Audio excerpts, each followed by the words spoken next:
chuffed to bits Ringo Starr to be knighted by the Queen in 2018. Beatles drummer Ringo Starr is said to be chuffed to bits after learning he will be knighted in the New Year's honours list. The 77-year-old will become a Sir in recognition of his services to music and charity. The formal announcement will be made later this week. He is the second of the Fab Four to be honoured in this way, after Sir Paul McCartney. Ringo, made an MBE in 1965, is thought to have all but given up on becoming a Sir. But friends said he was made up, Liverpool slang for happy. One said, "It's richly deserved, if a little overdue." A close family friend added, "It came as a bolt from the blue." Ringo was totally knocked sideways but is chuffed to bits. Fans took to Twitter to express their delight. One wrote, "Happy New Year Sir Ringo Starr, very well deserved honour sir." Another posted, "Ringo Starr is going to finally be knighted 20 years after Paul. Merry Christmas indeed." Ringo's friend and only fellow surviving Fab Four member Sir Paul accepted his knighthood in March 1997.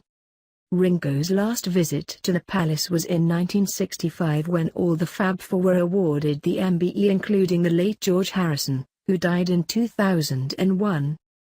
John Lennon, fatally shot in 1980, famously handed back his MBE in a protest against the Vietnam War.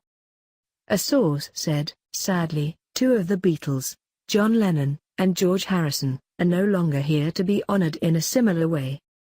But giving Ringo a knighthood will go some way towards recognizing the enormous contribution the Beatles made to popular music. He is a beacon of Beatlemania. Ringo, real name Richard Starkey, is now said to be worth £300 million but came from humble beginnings. He was born to a docker father and bakery worker mother in Liverpool.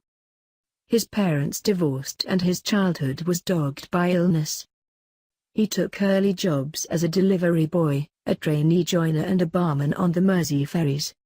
His dream came true when his stepfather bought him a drum kit for Christmas 1957 when he was aged 17.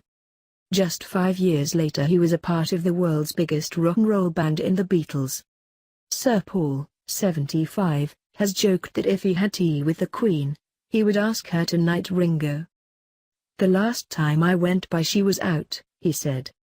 "Otherwise, I would have popped in and said, 'Look, love, Sir Richard Starkey. I do think it's about time.'"